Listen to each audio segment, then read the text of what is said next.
I haven't decided if I'm going to play the intro music yet, but that might very well be playing right now. If it isn't, then it's just me talking. Welcome. So, the podcast is coming back again for the third time. For those of you who don't know, I've actually done this 3 times.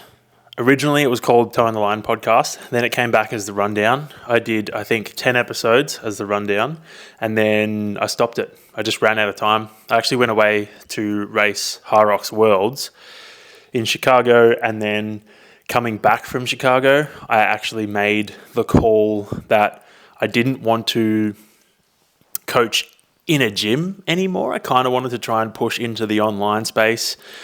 And that meant dedicating a lot of time and energy to building a social media brand and trying to push that.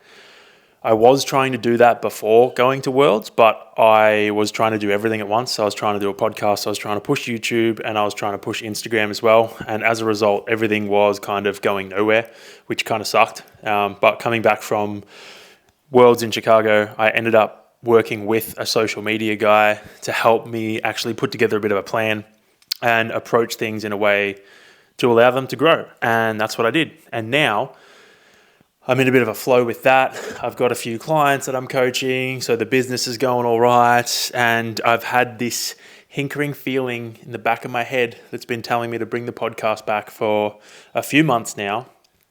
So I've been trying to get things in place so I can actually do that. And here we are. We're back. Episode 1. This episode, we are going to talk a little bit about kind of what's been going on, where I'm at with my training, with my mindset, all of that stuff, what's been happening the last few months since our last episode, which was a long time ago. Probably not going to cover off everything, but basically just going to do a bit of an overview. I'll talk a little bit about Brisbane Hyrox and what came out of that race for me, as it was not a very fun experience, and then kind of where to next and where I'm going with all of my stuff at the moment. I've actually decided to print out a little run sheet so that I stick on track.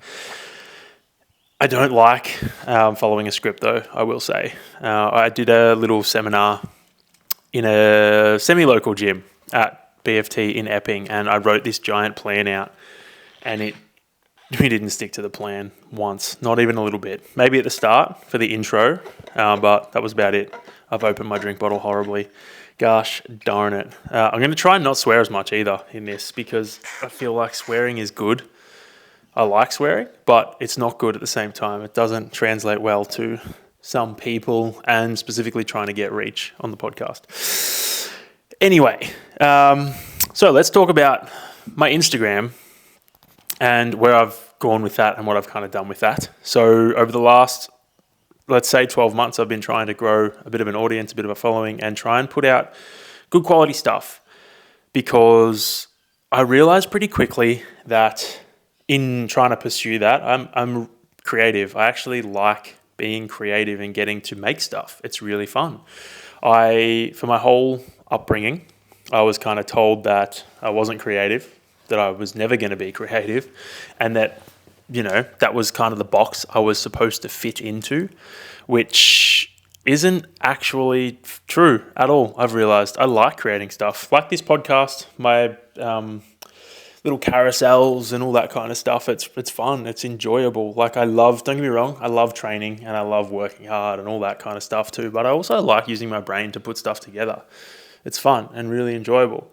And off that, a little side thing that I'm getting into right now is AI. I love it so much. It's so useful. And I've been trying to find ways that I can implement it into everything. Like recently today, it is currently Sunday, I spent the morning making myself a little desktop assistant is what I've called it. At the moment, it's set up to go through my inbox on my emails, flag everything that's important, and then like flag things like invoices, blah, blah, blah. And just tell me things that I need to respond to urgently in a little dashboard. And I can delete, file, reply all from the dashboard, which is pretty cool if you ask me. So that's my little hobby at the moment, is like deep diving into AI and seeing what's possible there and trying to use that to help make my life a little easier. I don't like going through my emails. It's annoying and I get frustrated and it's a little bit overwhelming. So to have something there that can just kind of boil it down into clear categories makes it a lot easier. especially this could be boring stuff for a lot of people, but for like invoices and payments and stuff like that and receipts, I fucking hate tracking that stuff. It's so annoying. So to have something that can help me automatically track it is going to be key. So little fun thing that I've been getting into at the moment. Anyway, moving on, let's talk about Brisbane, right? It was, the Elite 15 race. I was very lucky to race solos and doubles in the Elite 15 APAC race. First ever Elite 15 race. It was daunting, but also really exciting. And they actually ran a really good event. It was so much fun to be a part of. I enjoyed it a lot, got a lot of cool things out of it, spoke to a lot of cool people. Hadn't actually met all of the guys that were racing in it. So it was nice to meet them in real life and talk to them all and kind of like, just enjoy the experience together.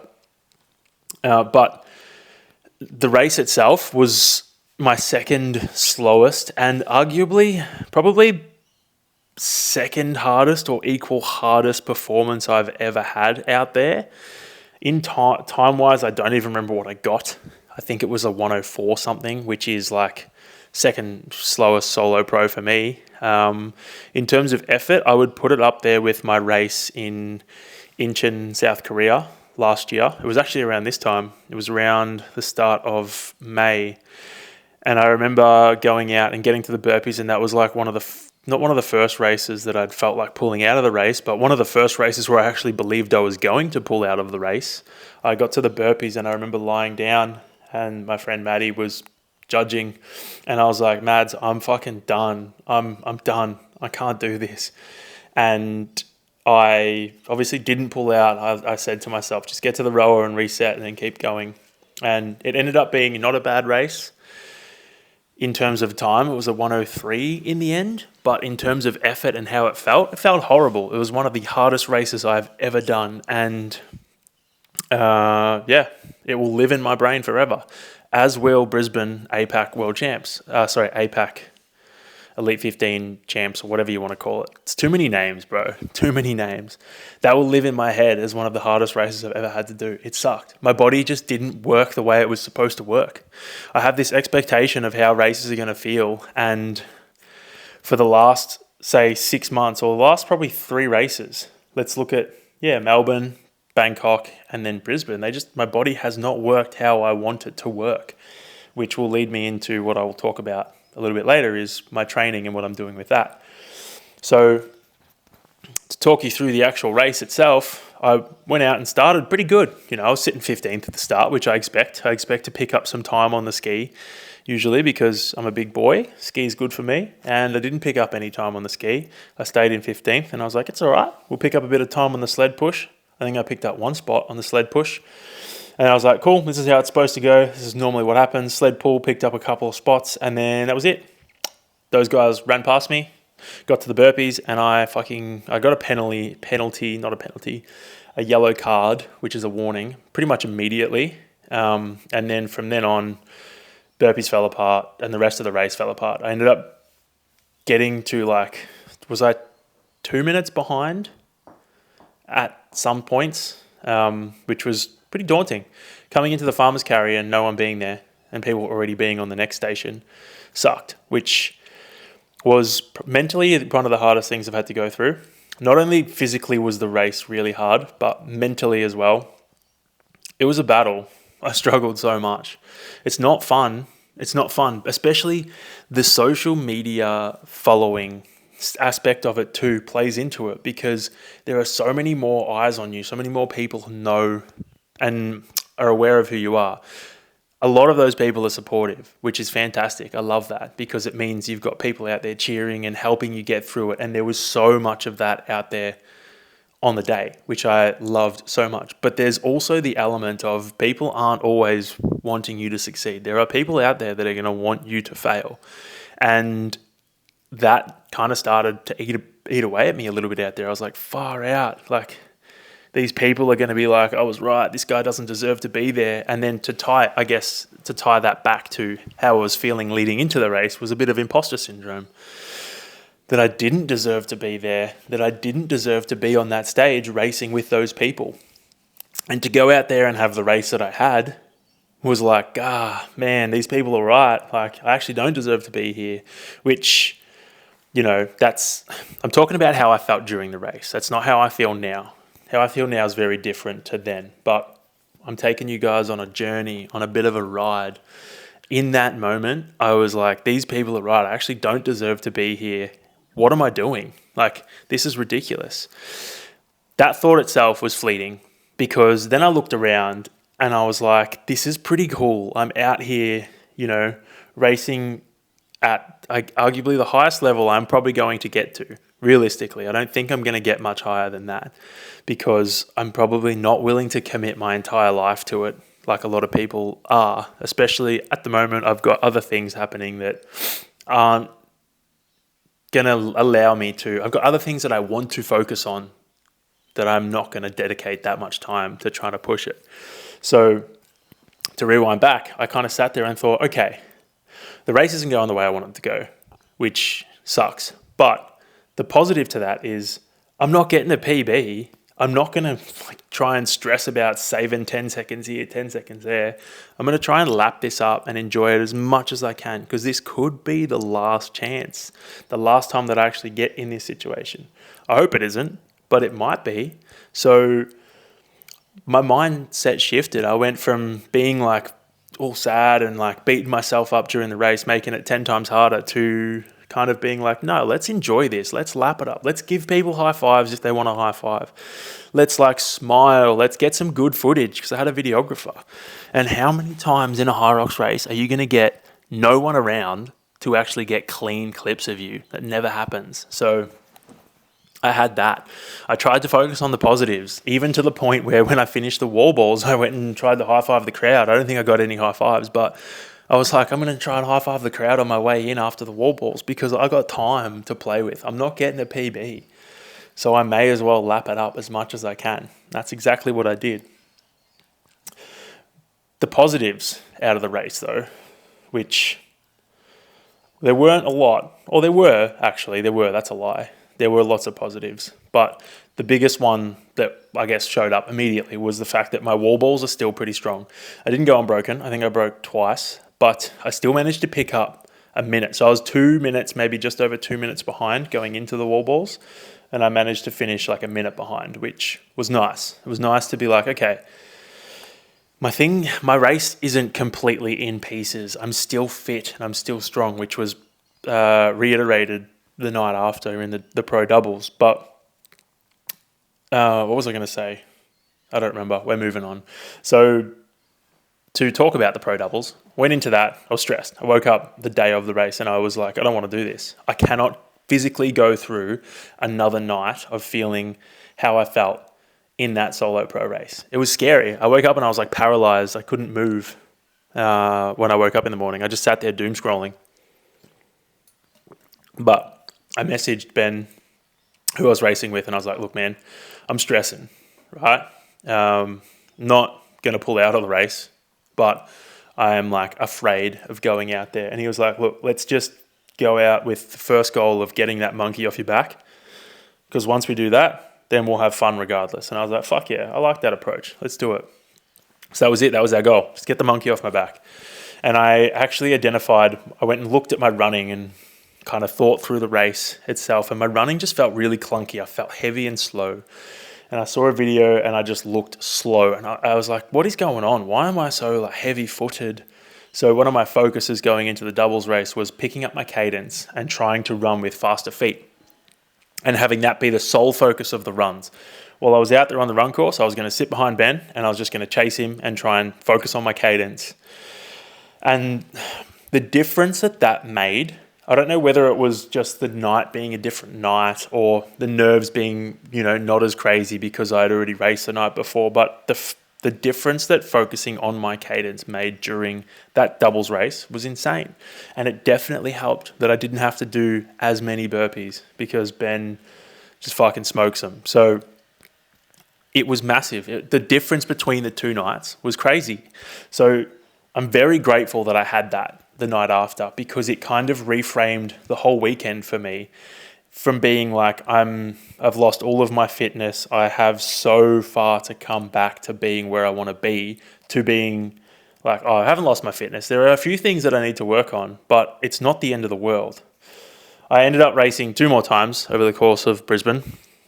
I raced in a mixed doubles with Nicole, and we ended up doing like a 57 something, which was sick. That was fun. That was fast too. I felt good in that race as well. And then I did an open doubles to finish the weekend, which was a lot of racing. Anyway, that is Brisbane packaged up, right? I left the weekend feeling like, okay, I'm disappointed in my solo race, really happy with the doubles. It was our second quickest time. My running isn't as bad as I think it is, but there are holes in it, as with my Hyrox racing. And then I kind of finished and I went home and I was like, I'm going to give myself adequate time to rest and recover, purely because 4 races is a lot of races. And I know that before going to Brisbane, I was kind of on the cusp of getting sick of racing a little bit, which is probably something I will talk about at some stage. But long story short is, coming out of Brisbane, my sole focus was getting all my programming done for my clients, because I had a big backlog that lasted 2 weeks, and B, just figuring out where I was going to go with my training and what I was going to try and focus on, because at the time I was working with a coach, and we were kind of collaborating on the program. And it was working. I'd mapped out what I kind of wanted to do, and he was executing that and giving me the sessions, right? Because I didn't want to have that mental load of coming up with the training myself, because I was kind of dedicating that to my own clients. So coming out of Brisbane, focus was getting back to clients and just enjoying my training for a few weeks before figuring out what to do next, because my knee-jerk reaction was to try and change and fix everything, because I needed to I needed to fix stuff. I needed to fix things now, because my body was not where I wanted it to be. But my experience has taught me, and through talking to people, that wasn't going to solve everything. Knee-jerk reactions don't fix things. You got to just sit on things, and generally what you need to do will unfold. And it did over the 4 weeks after the race. What I needed to do unfolded. Week 1 and 2 was spent getting back to clients. I had no idea what I was going to do with my training. I was just following along with the program, changing things here and there, but mostly just doing what was written for me to do. And then week 3, I had the thought that maybe it was time to go back to coaching myself and doing the things that I felt I needed to do, as well as trialing some things and almost taking my program to the point where it was a day-to-day or week-to-week or half-week kind of thing, right? So I'll write half a week and then do it, and as I'm doing it, I'll finish off writing the rest of the week, because my life's a lot different to how it has been in the past. Lots of things go on. I do lots of different stuff. Some days I feel good, some days I don't feel good. And with my hip, I probably haven't really given any context to my hip. I haven't really planned this out well, but let's rewind a little bit. The issues that I've been having for the last 8 to 12 months have been hip issues. So it started with my psoas on my right side was getting a bit tight.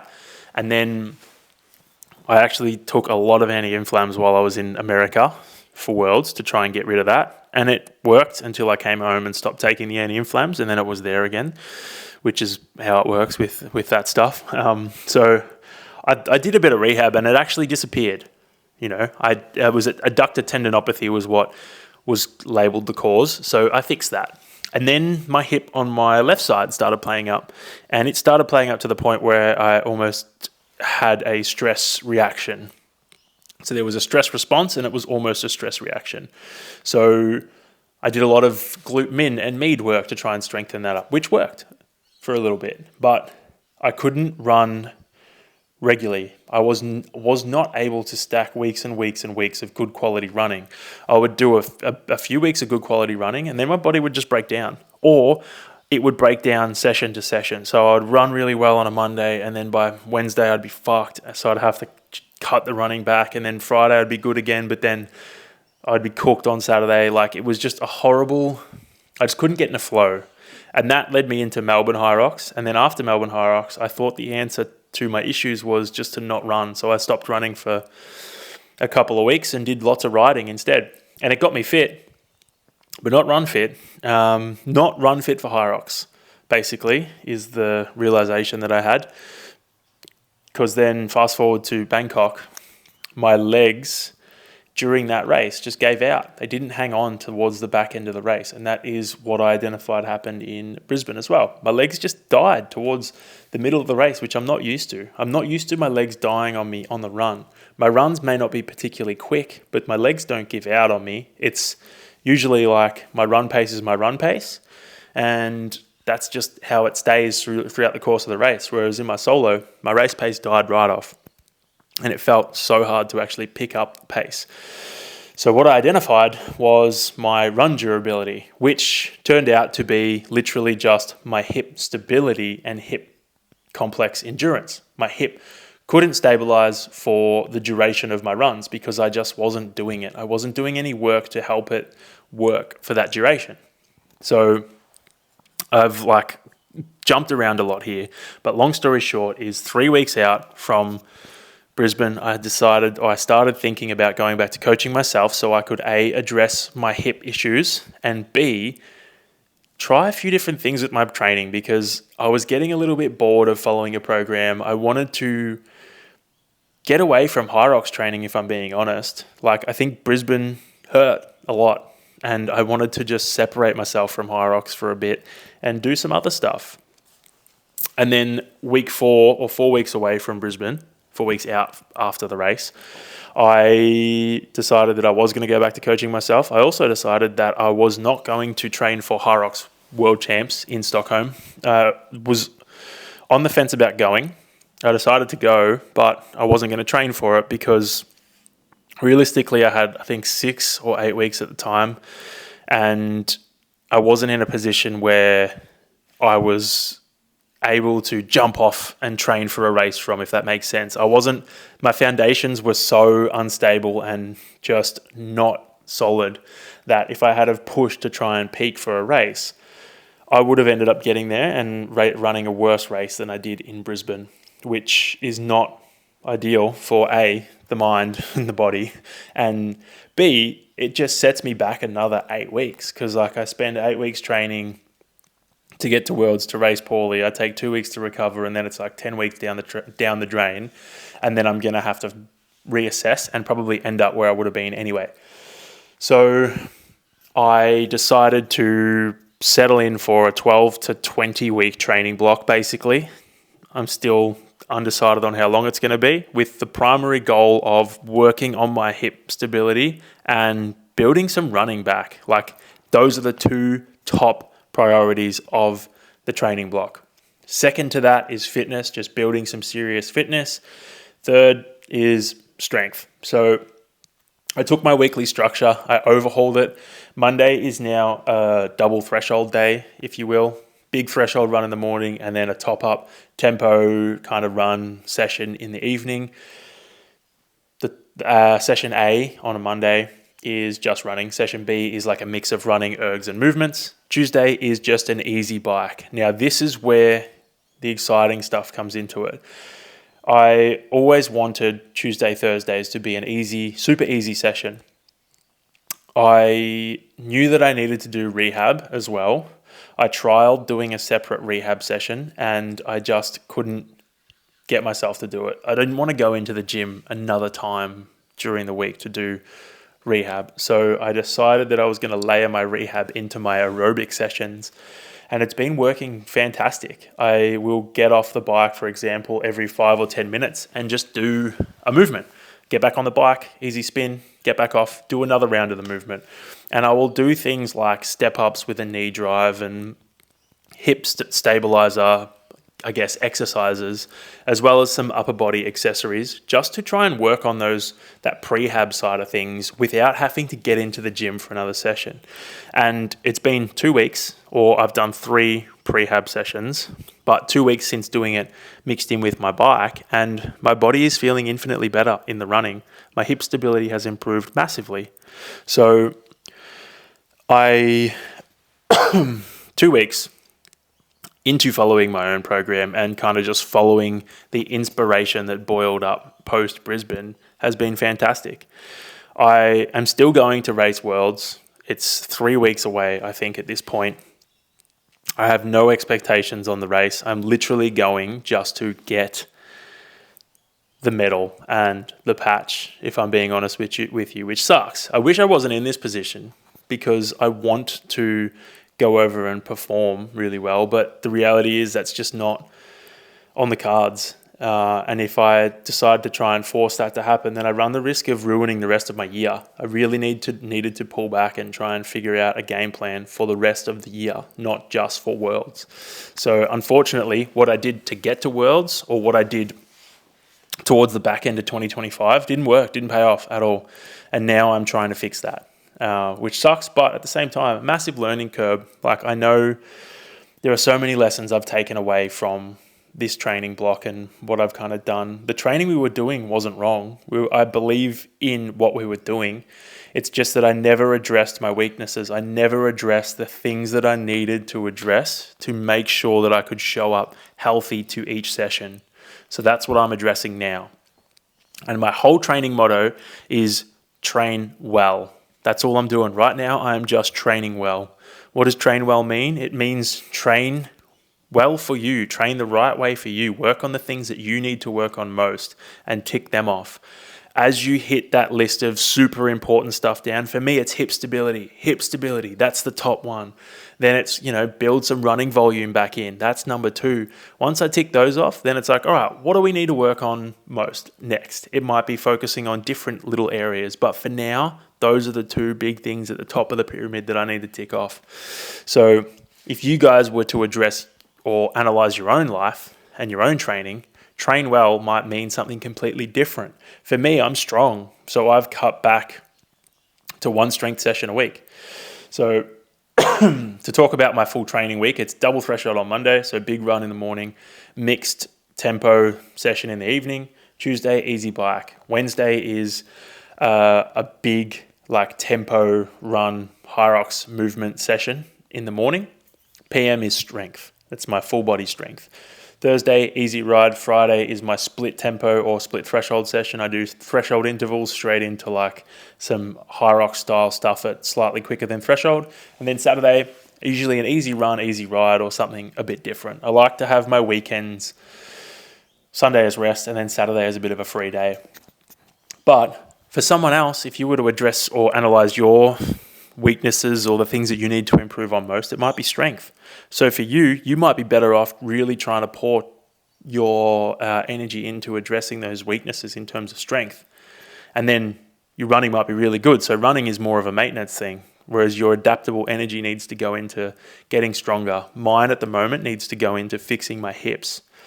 And there's an element of inflexibility as well. Since moving into, I guess, what I do now for work, which is a lot of sitting down at a desk, my hips have been tight, and I think tight hip flexors has been part of the reason that I am in the position I'm in. So one of the things I've incorporated with that is at least 3 times a day, I will do a 90-second couch stretch on each leg.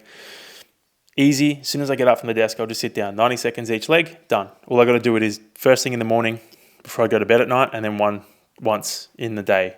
And I've been doing that for the last week, and that's had a massive effect too. So all these little things that I've just added in because I guess I am now in charge, and I know I'm in charge. So I'm paying more attention to what's going on in my training. It's allowed me to, I guess, find these things out and fix them. And it's been really cool because it's going to help make me a better coach. I think I needed to go and get coached by someone because I learned that I was doing too much. I learned that you can actually get pretty fit by not doing everything. You can focus on a few separate things and that will still make you fitter. You'll still move in the right direction, but you'll be able to bring those specific things up quicker. I learned that from being with someone, and now I've come away from, working with them to doing it myself, and I can apply all those lessons to my own training and use my own knowledge base, which is so cool and so exciting. And I'm enjoying it, which is the most important part. So in terms of my programming week to week, I just programmed my next week today, there are a few things that are set in stone, like Monday's run, set in stone, strength sessions, set in stone, the easy sessions are set in stone, and the start of Friday's session is like locked in. The other sessions, I kind of play by ear. I don't know how I'm going to pull up. I don't know how I'm going to feel. So I kind of have a list of things that I want to try and tick off for the week. And then as I get closer to the day, like tomorrow after my threshold run, I will plan what I'm doing in the evening because I'll know how my body feels and how I've pulled up after the morning, so I can pivot if I need to. But yeah, damn, that was a lot, dude. So I got sent in some listener questions. I'm going to answer them now. I'll try and get through these pretty quickly. Before I go into that though, with these podcasts, I want to try and keep them to around 30 or 40 minutes. I don't want to go too long. In the past, I've gone like over an hour, and it's led me to burn out from doing them quite quickly because they are so long. So I'm going to try and keep these 30, 40 minutes, get in, get out, hit some important stuff, try not to ramble too much. It's probably going to take me a few episodes to get the flow back. Like I feel like that first part was kind of all over the place. I feel like if you made it to the end and you were able to follow along, there's a lot of good knowledge in there. If you couldn't follow along, I apologize. I will get better. But listener questions. So first one is a sub 90 Hyrox. What pace do you need to hold without blowing up? So the actual question, I put this into AI and it bloody changed the actual question. The actual question was, in order to run a sub 90 Hyrox, what pace do they have to run to try and get through without blowing up? Now, I don't know exactly what pace you're going to be able to hold, but I can tell you how to work this out. If you've raced before, I would go and look at the movements you've done and work out, or you don't even have to work it out. You can just look at RoxFit and look at your movement time, right? How long did it take you to do the movements? If you haven't raced before, do the math, right? Figure it out based on maybe add like 15 seconds to each movement or 10 seconds to each movement based on your training, right? For example, if you're rowing a 205 pace, call it a 410, go 420 for the race or 430. That's a pretty safe bet. Add them all up. Then for your runs, every Hyrox race has 8.7 kilometers of running in it, including the rock zone. So I would find a run calculator, and what I would do is I would take the number from all of the movements, add it up in terms of time. Just say it's 36 minutes. I should have picked a way better number. Just say it's 30 minutes for you to get all the movements done, right? That means you've got an hour to get 8.7 kilometers done. Then you're going to go to that run calculator and you're going to type in, I don't have my phone so I can't do it live, but you're going to type in 8.7 Ks, an hour to do it. What's my pace? And it's going to tell you the pace you need to run. That's probably the cleanest way to work this out for yourself, because you might be really good at movements, so your run can actually be a bit slower, or it might be the other way around. Your movements might be, the thing you struggle with, and you might be a really good runner. So it could be a 6-minute pace, it could be a 5:30 pace, it could be a 5-minute pace, it could be a 7-minute pace, it could be anywhere. So I think working it out to suit you is probably going to be the best way around it. And in terms of how to pace a race, see, I don't like giving my clients pace targets, because I want them to learn how it feels to run a certain pace. If you set yourself a pace target, that means you're going to go into the race and you're going to be like this, and you're going to be checking your watch, running along, and your GPS isn't going to work properly. So you're going to be pissed off that your GPS doesn't work properly, and you're not going to know what pace you're running. And then you're going to fall apart and crumble because you're annoyed that you can't figure out what pace you're running. Instead of having that happen, just learn what it feels like to run at race pace or threshold pace or a sustainable pace. And then when you get to the race, it doesn't matter what your watch says. You're running that pace. So I would take that pace and look at it and be like, oh, cool, and then get rid of it and just try and run as fast as you can sustainably. Threshold runs, in those Hyrox style conditioning sessions, and get used to what that feels like, and take that feeling to the race. That's going to get you far further than worrying about a specific race pace. Next question. My favorite workout song. Ooh, it varies a lot. It was a Zach Bryan one. Not jet black hair. Anyway, my new one's Speed Demon by Justin Bieber. I love that one at the moment. Or Sign of the Times by Harry Styles. Those are my two faves at the moment. I'll usually cue them up when I'm struggling, when I'm like in the pits. Otherwise, I listen to Silence. Something in Orange was big for a while there with Zach Bryan. Now it's a bunch of his new ones that he released on his new album. Like, where is it? There was one that I just couldn't stop. Plastic Cigarette was big. And then Taylor Childers, Nose to the Grindstone. That's a good one too. Those are my workout songs. Love them. Cue them up when I'm battling hard. How has the fitness industry impacted mental health? So I'm big. For anyone who isn't aware of this, I'm huge on mental health. I see a psychologist on a weekly basis. It's a big part of my week and I love it. I see her on Friday mornings and it writes me off for the entire day Friday. But it's worth it because it's helped me process a lot of things and get to where I am today. If I wasn't seeing my psychologist, I wouldn't be doing something that I actually enjoy for a job. I'd be doing something that I don't like and complaining about it instead of realizing that I am in charge of what I do so I can do something I enjoy. So the fitness industry, honestly think it's bad. It's toxic, like everything, right? The whole world is toxic for your mental health if you let it and you're unable to kind of see how it is toxic for you. It's my honest opinion. You see it everywhere. You see it in relationships, you see it in training, you see it on social media, you see it in fitness. Everyone is a victim to it and it's hard. It's hard not to be. I am. We all are to a certain extent.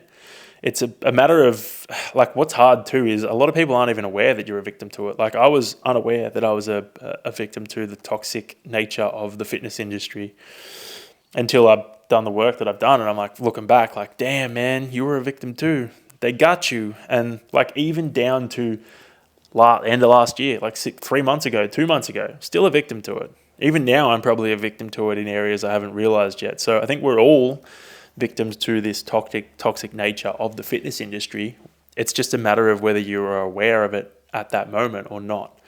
So I think it hasn't gotten any better. It's arguably getting worse. Like, this trend of being skinny has started to come back and these peptides flying around, and it's just, there's a whole mess and there's a whole world of things that you can get into if you want to, which is hard because no one's in control of this stuff anymore. And then you've got all these influencers online as well, spreading their messages, and there's no governing body to say what's right and what's wrong. Everyone's just, their own opinion. And don't get me wrong, that's a big part of what my stuff is. A lot of the content that I put out is my opinion on things and things that I've learned through experiencing them myself. But I guess the caveat to that is I will never say something is definitive. Like, it's not going to be, this is the only way. It's like, this has worked for me and these are the reasons I believe it's worked for me. But at the same time, there are other ways to do things. Excuse me. So I think long story short is I still think it's pretty toxic. As for mental health, I think fitness is a fantastic gateway into feeling better and doing better for yourself.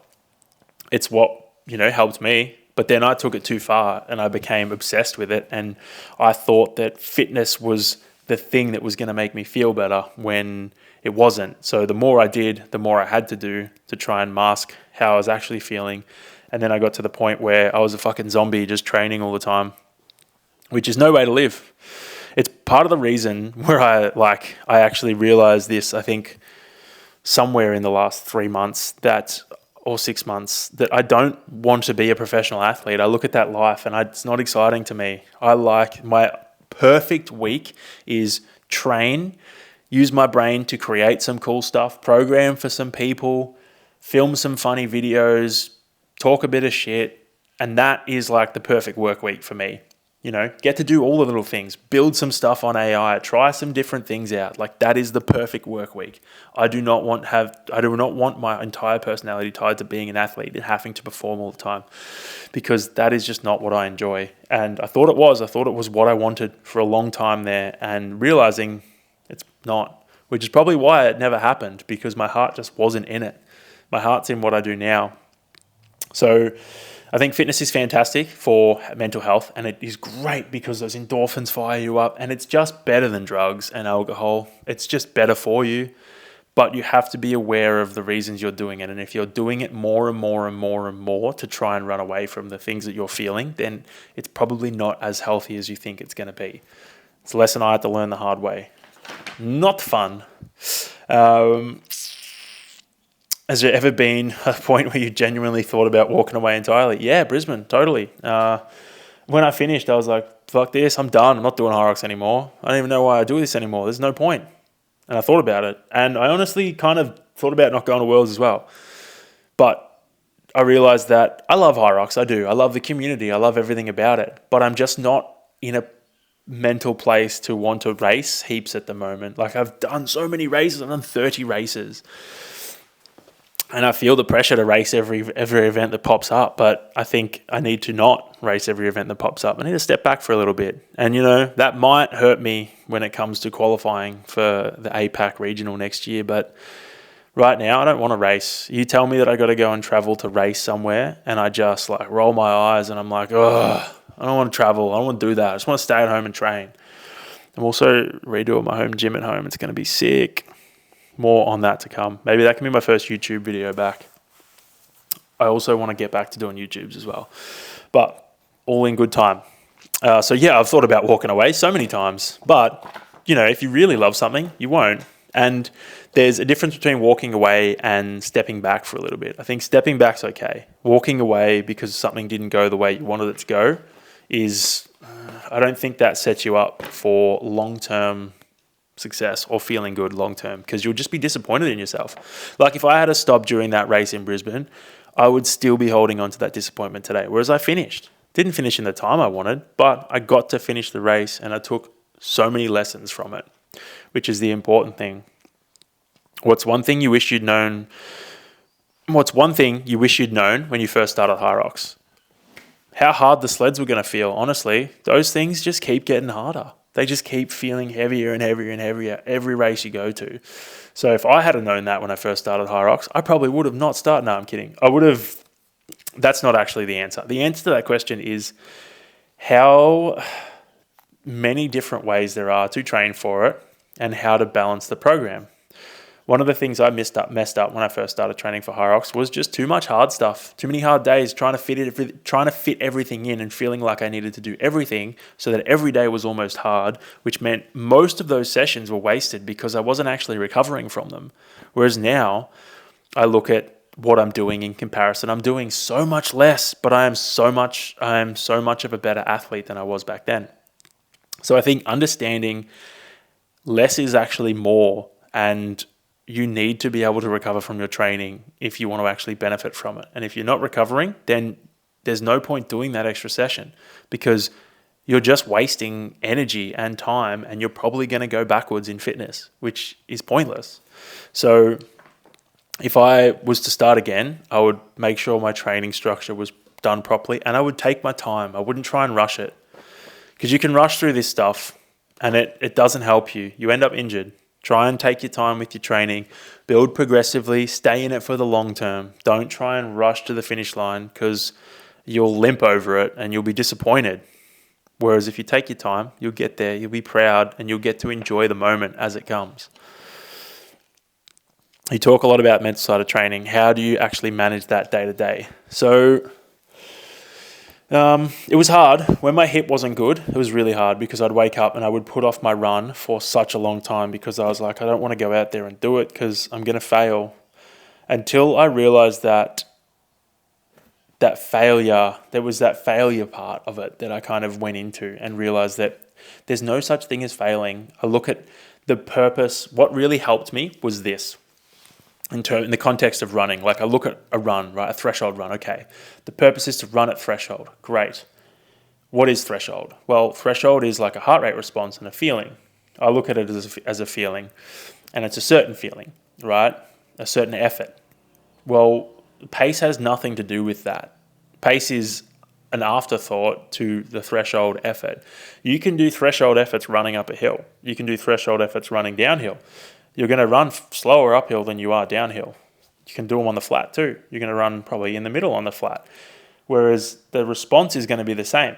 Your body's still going to respond to the threshold effort. So pace has nothing to do with it. So when I looked at it like that, I was like, oh, who cares about pace? Like if I'm not feeling good today and I go out there and do my threshold run, my pace is just going to be a bit slower, but I'm still going to get the same response. I'm still going to get the same fitness from the session. So I looked at it like that. And then since changing to coaching myself, I've started looking at the bigger picture of this stuff of like this first 4 weeks is just me trying to get a feel for how things are going to go, making sure I'm working on my hip. The hip stuff is the priority and the runs are almost testing how that's going, right? So tomorrow I've got a big threshold run on, in the real world, on a footpath, and it's going to be hard. But I've been doing it for the past 2 weeks. I'm going to go out, I'm going to do it, I'm going to finish it. I'm like, okay, cool. It was a little bit better than last week. It was still hard because it's meant to be hard, but it was a little bit better. And that's what it's going to be for the next 6 to 8 weeks. So, yeah, the mental side of training is hard. But I think it's also important to acknowledge the fact that you need to give yourself a bit of a break every now and then too. Like for me, Tuesday and Thursday, my easy days, I love it. I wake up. Mondays are so hard. Wednesdays are so hard. But I wake up on a Tuesday and a Thursday and I'm like, fuck yeah, let's go. Get on the bike. First 20 minutes, I just chill. And then I start doing my prehab stuff, lay it in, like listen to a fun podcast, have a laugh. It's the best. So I think you've got to find that balance of hard and easy, enjoyable. And that helps mentally get you in the gym. In terms of the mindset of like, I don't know, there's so many elements to that question. I feel like I'm just going to leave it there and we can talk about it next week. So in terms of what's coming up, I got Stockholm World Champs. That's soon. I'll probably talk about it a little bit in my next episode. I haven't even booked flights for that yet, so let's see how that goes. I'll probably go a little deeper into some topics that I think of over the next week in the next episode. I don't really know what I'm going to do. I want to try and bring a little more structure to this podcast, which is why I kind of wanted to get this first episode out so I could, see how people respond to it. I haven't done a podcast since far out. It'd be May last year was the last one I did, I reckon. And back then I have a lot more followers now on Instagram. So I'm keen to see how those followers translate to podcast listeners. And then if a few people start listening, maybe a few more people will ask questions. So plans for the podcast are to keep doing it. I'm going to try and do one every fortnight. And if that seems to be flowing well, maybe I'll go one every week or stick to one every fortnight and maybe drop a YouTube video in between, right? Because I want to get back to doing a few YouTubes. My brother's been doing them and just watching him is giving me a bit of FOMO. I think I have the time and the energy for it now. My Instagram is, if you don't follow me or I didn't see it, I'm trying to push out more high quality stuff and less volume because I think the volume's cool, but like, I don't know, I want people to come to my page and think, fuck yeah, this guy knows what he's talking about. I don't want them to get there and be like, that's cheap, that's cheap, that's cheap, that's cheap. I want them to get there and just see premium stuff. So that's my plan with that. And then spend a bit of time doing podcasts and YouTubes, especially because the podcast gives me an opportunity to talk more in depth about things that I don't put in posts. Because people have such short attention spans. You can only fit so much in there. And I have so much more to give and talk about. And I want to provide that for the people who are willing to listen. So that's what this is for right now. Anyway, we've done probably 50 minutes. I've gone over time. I apologize, but I don't apologize at the same time. Hopefully I decide whether I want to do an intro music or outro music. I don't really know. I'm thinking of not doing it this time and just having a chat. But that's it for episode, I don't even know. Let's call it episode 1, but it's probably like episode 60 something. Thanks for listening. And if you have any questions, drop them below or just send me a message or keep an eye out for the question box because I'll put a question box up and I will answer some of those questions next time. But that's it, guys. Peace out. Have fun. Enjoy I don't know when I'm going to put this out, but enjoy the rest of your week. It's amazing. Have a fun training session too. Oh my gosh. Oh, I'm so sore.